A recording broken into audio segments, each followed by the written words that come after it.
Darting off into the air of a rainbow goes one of those secret vessels. Or do they not rather claim to be the most worshipped of fire pits? Yes, yes, it was I, my friends, who shone a light through the abyss those years ago.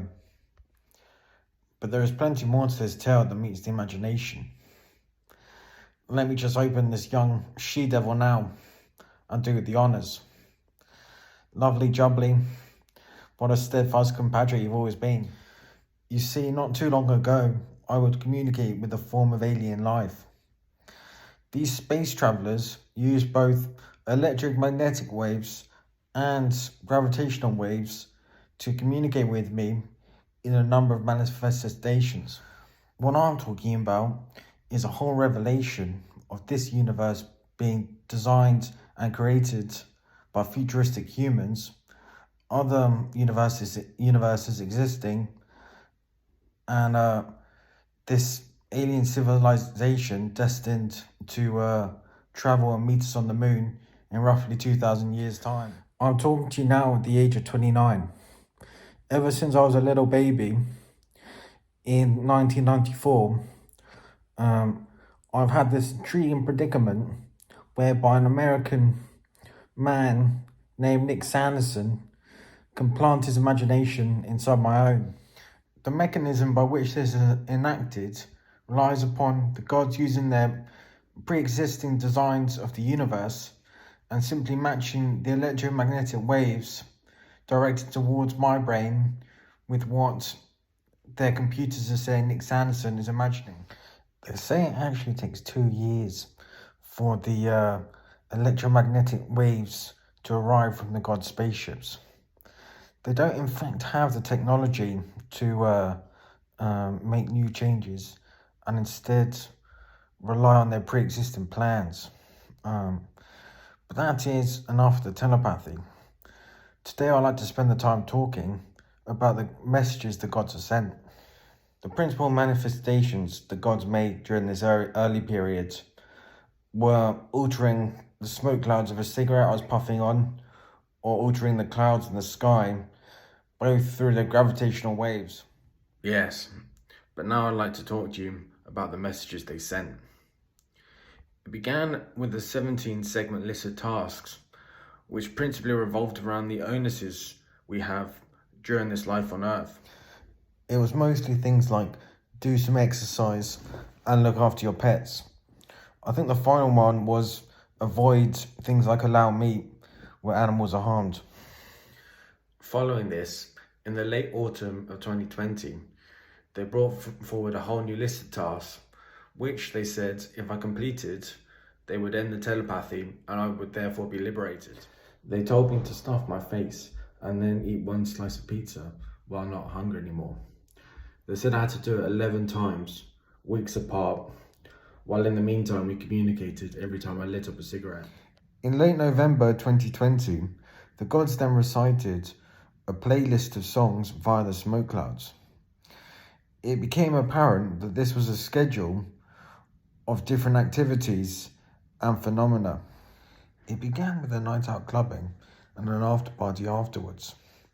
It then went on to talk about a return to work, healthcare, love, the plights we face in our life, and travel and death. After I'd eaten all 11 slices of pizza, over a time period which took roughly 3 months, it turned out that the Confederates were lying and the telepathy continued. They then made it clear we were following the schedule of their playlist. The way this sort of operated was pausing one aspect and then starting a new trail as we went along. With all the gods' powers revealed, we explored things like a schedule within a schedule. The clouds and smoke clouds ended in June 2021, and the rest of the manifestations were ionization until the spring 2022, when they gave me the option of abdicating, which I immediately took. There was then some affable changing of the person controlling the gods' powers, which was on the theme of the Earthians and gods meeting on the moon in roughly 2,000 years' time. At a similar time, there was a more somber strands of this stage, whereby I watched 22 films, which the Confederates say you do after death. That was the early summer of 2022. The final segment, which I'm in now, is a managerial role of more advanced strife and conflict. But that is enough of remembering what we've encountered. Follow me, ladies and gentlemen, on a journey to the Duke of York, where I will discuss what I actually think of the gods. Unfortunately, in this position over the past 8 years, I've been continuously tortured by the UK government. Facing these predicaments, I've gone as far as to beg the Confederates to end the telepathy so I can be liberated. They have dragged me along and led me along with promises that they will end the telepathy. That has never happened, and with the females now involved, it might be a further 8 years. However, there's no mistaking that at times they have been awesome. For instance, before the storyline started, there's smoke clouds when I questioned People's Guardian enabled me to show off my supernatural skills, both to staff in Topshop and my local pub. They are obviously highly capable. I know the ins and outs of Earth and the whole universe. I first discovered the gods in January 2020, and when the smoke clouds would shoot around me as I sat outside the front door of my house, it was very numismatic. Yes, and this is the truth of the matter. The gods have never been negative. They started out being my best friend, goading and encouraging me as I sat outside my front door, revealing truths about the past, like the Mildenhall treasure, and using their magnificent capabilities to ensure we both bonded. I called him Chris Fawkes after the name of a BBC weather presenter. They have a sound reader, and whilst we spoke to each other outside, they listed trails of mixtapes and appeared down to earth, like they were my own spiritual teacher. Then, admittedly, the end of the smoke clouds came, and more of a trail began. I don't blame the gods for my eagerness for the telepathy to be over. They say, in fact, a trail such as what began does improve our intelligence to some degree. Yes, and we learned things along the way, following the trail to where we are here now. But let us just take a moment to assess the gods' understanding. The answer is just very intelligent people who can be described via the literature that I've produced or similar content. Through my studies, I have learned their moral teachings are just akin to an Earthian French nun, for example. In fact, to any academics who should know, they say a post-technological world is always filled with World War I hero type characters. But I've been defending, promoting and studying the Confederates for 3 years now, and I'm quite frankly sick of it. It is, I believe, a scientific feature of psychology that talking about something so much without knowing about it exactly can lead to thoughts of dystopia. The slavery is something I disapprove of, and I begrudge that they've changed my life forever. But then I think of all that the gods have brought. For one, energy drinks have been shunned by this society, principally because of their children. Whereas, as the Confederates have said, to an average adult, they are perfectly harmless and quite pleasurable. Nay, say you drink 8 cans of Red Bull, well, a very enjoyable perk up is coming your way. We are only at the beginning, but the destined sensation everyone is searching for is the very nice reward function, which doesn't damage the brain. I hope in the future things get wilder and wilder. This is actually a very nice tourist spot for any pilgrims. If you sit with your back to the hill, the further you look right, the more intellectual the surrounding scene. Nay, let me introduce you to these motherfucks, ladies and gentlemen. We all know the purpose of energy drinks, and that is to reverse some of the compounds in the prefrontal cortex of the brain. It is at times like these that I like to drip myself in my own energy, so much so that I'm a slithery wreck running high on cigarettes, music and dreams. Some responsibilities, however, I do think fall on my shoulders. I would therefore like to go through some of the information I've learned over the past 8 years. Simple things like the spectrum from left field to right field, and the yellow brick road of different fields people possess are now better understood to us. We can also envisage the base psychological character of an individual, whether it be pagan or other ones such as mechanic in other instances. And then there is the science. Through the gods, I've learned that vodka is the best alcoholic beverage for increasing the number of neurons in our brains. The way this operates is via the cells in the back of the brain, offering a better charge to the further cortices. Many other alcoholic beverages are harmful, but they said that wine is one of the better ones for intelligence. There are many other important revelations remaining as well, such as using music through headphones or virtual reality to increase the number of neurons in our brains. Similarly, their revelation that all atoms in the human body are joined by covalent bonds.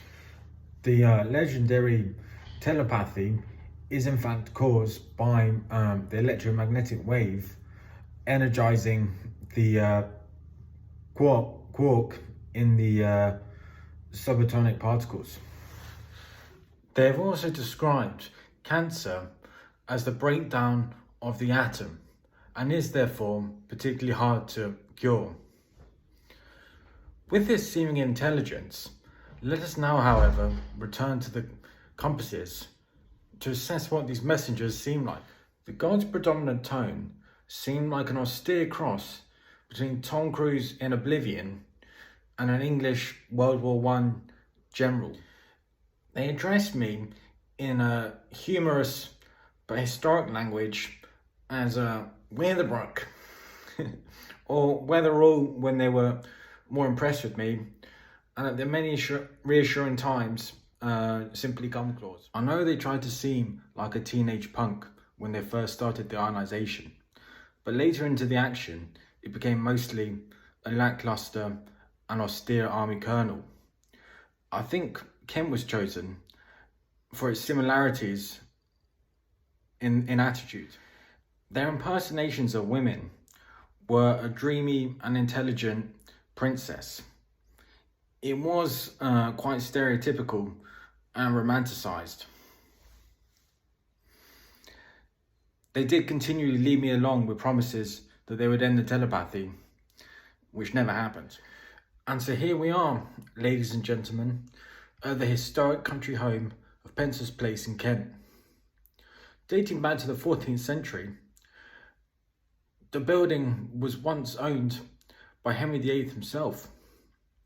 I'm sure we can all agree, hundreds of past Earthians would have lived and dwelt within these four walls. Although they talked about it at the beginning, the biggest revelation about how the afterlife works came from the gods when I was writing a novel only a few months ago. There, the gods described that roughly 53 billion of the subatomic particle, the Higgs boson, are dismembered from the brain upon death by the gravitational and electromagnetic waves, whereupon they are taken on a journey back to the outer edge of the universe and kept alive by the nourishment of the electromagnetic wave, similar in a way to tardigrades. They are then implanted in a robot and you wake up conscious inside the Confederate spaceships. So yeah, does this mean both Anne Boleyn and Henry VIII are living in the Confederation as new humans as we speak? I think it does, but it is still a matter of faith. And this same faith was held by many people in the past. So let's talk about now what knowing about the Confederation and the afterlife means to us now as humans on Earth.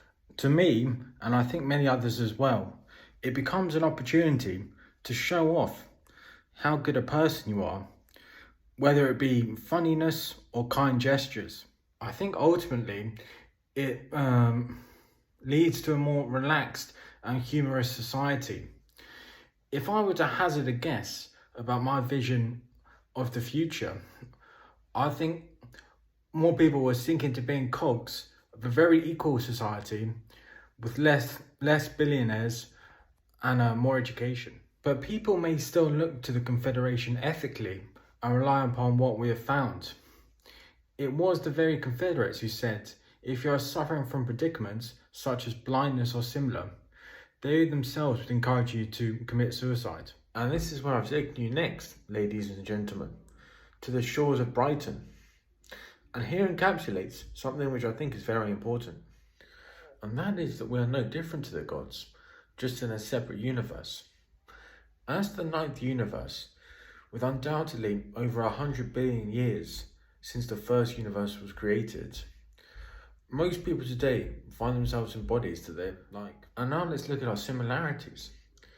Nightclubbing and enjoying beverages is one thing we evidently have in common. The gods said the equivalent lifespan of a Confederate is roughly 2,000 years old because of their medication. They therefore reach the age of 30 at roughly 400 years. It may be the case, therefore, that we find ourselves dancing in a nightclub with humans 200 years older than ourselves. Since Red Bull style beverages stopped being beneficial to the brain at the age of 28, the Confederates themselves have described their universes as a young person's place. How to describe our position now, therefore? The gods themselves have warned against frivolous suicide. To assess the possibility of an afterlife, scientists need to assess the idea of electromagnetic waves and the science of the Higgs boson passing through solid balls. At the moment, we are blighted by differences in generations. But after several decades of World War I hero-type generations, these revelations might become more acceptable. However, the most that I think can be said at the moment is that it belongs with the future, as both scientists and other people's evidence is gathered together. And ladies and gentlemen, that concludes the end of the program. Thank you all for watching, and good luck all of you in the future.